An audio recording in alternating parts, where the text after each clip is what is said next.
जैसा कि इस वीडियो में आप देख सकते हैं कि किस तरीके से जान को जोखिम में डालकर बच्चे सड़क को पार कर रहे हैं और ये जगह जनता स्कूल मिडिल कट की है,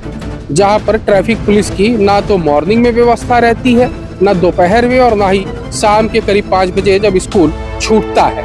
उस समय इस जगह जो ट्रैफिक थाने से महज चंद कदम की दूरी पर है और इस चंद कदम की दूरी पर कभी भी कोई ट्रैफिक का जवान वहां पर मौजूद नहीं होता। सोचने वाली बात है कि मंत्री आते हैं, विधायक आते हैं, सीएम आते हैं, कोई बड़े राजनेता या कोई बड़े अधिकारी आते हैं तो पुलिस की बल वहां पर आपको दोनों ही तरफ 2-2, 3-3 सिपाही आपका दबाव है, चाहे निगम जाने के लिए हो, चाहे रेलवे स्टेशन आने के लिए हो, चाहे अन्य किसी भी दिशा में जाने के लिए इसी मिडिल कट का उपयोग किया जाता है। भिलाई 3 के लोगों की ये मांग है कि भिलाई 3 थाने के सामने जो एक मिडिल कट था उस मिडिल कट को फिर से चालू किया जाए और एक मिडिल कट जो है आपका रेलवे स्टेशन के पास दिया जाए ताकि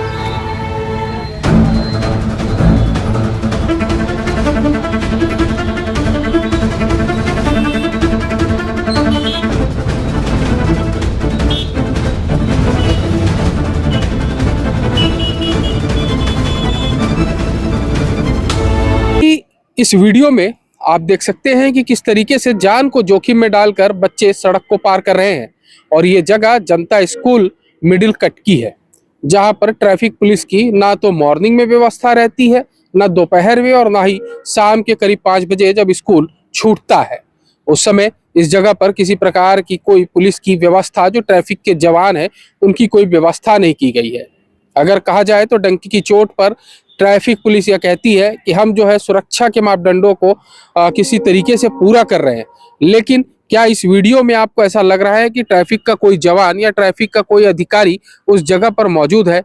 आपको ऐसा नहीं लगता है कि आपके बच्चों की जान खतरे में है? क्योंकि जिस तरीके से ट्रैफिक पुलिस के द्वारा जो है वहां पर ट्रैफिक की ड्यूटी देनी चाहिए, क्योंकि स्कूल है और स्कूल से बच्चे छूटते हैं। यही नहीं, वहां से आपको सब्जी मार्केट जाना पड़ता है, वहां से आपको हॉस्पिटल के लिए क्रॉस करना पड़ता है, क्योंकि भिलाई 3 चरोदा की बात की जाए तो सिर्फ 3 मिडिल कट भिलाई 3 और चरोदा में है, जिसके वजह से ट्रैफिक का दबाव जो है खास तौर पर इन जगहों पर ज्यादा रहता है। अब भिलाई 3 की बात की जाए तो एक जनता स्कूल मिडिल कट के पास एक ट्रैफिक मिडिल कट बनाया गया है जो ट्रैफिक थाने से महज चंद कदम की दूरी पर है और इस चंद कदम की दूरी पर कभी भी कोई ट्रैफिक का जवान वहां पर मौजूद नहीं होता। सोचने वाली बात है कि मंत्री आते हैं, विधायक आते हैं, सीएम आते हैं, कोई बड़े राजनेता या कोई बड़े अधिकारी आते हैं तो पुलिस की बल वहां पर आपको दोनों ही तरफ 2-2, 3-3 सिपाही आपको खड़े मिल जाएंगे। और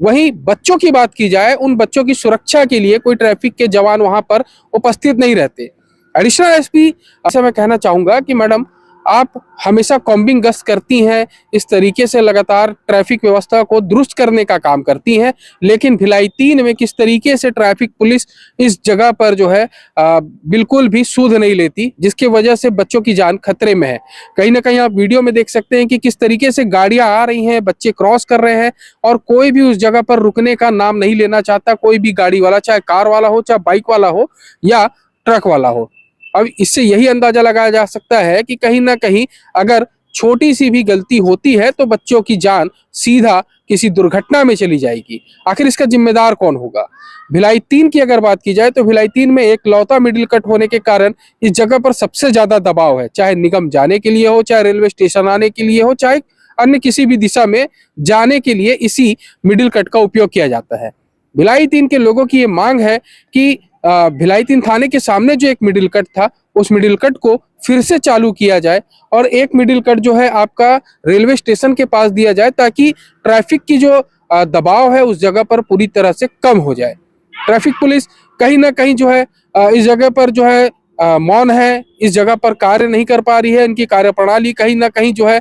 ढीली नजर आ रही है। सिरसा गेट चौक पर आप देखेंगे कि किस तरीके से ट्रैफिक का दबाव सबसे ज्यादा रह रहा है, दुर्घटनाएं हो रही हैं। सिरसा गेट चौक पर सबसे ज्यादा गाड़ियों के हादसे हो रहे हैं, एक्सीडेंट हो रहे हैं, दुर्घटनाएं हो रही हैं। पुलिस की अगर दबाव की बात की जाए तो पुलिस वहां पर लगभग 5 से 7 रहती है, शाम के समय में 2 या 3 रहती है और कभी कभी तो वहां पुलिस रहती ही नहीं है, जिसके कारण अनियंत्रित अव्यवस्थित रूप से पार्किंग, सड़क पर गाड़ियां खड़ा करना। वही सिरसा गेट चौक पर आप देखेंगे कि ऑटो संचालक किस तरीके से अपनी मनमानी करते हैं,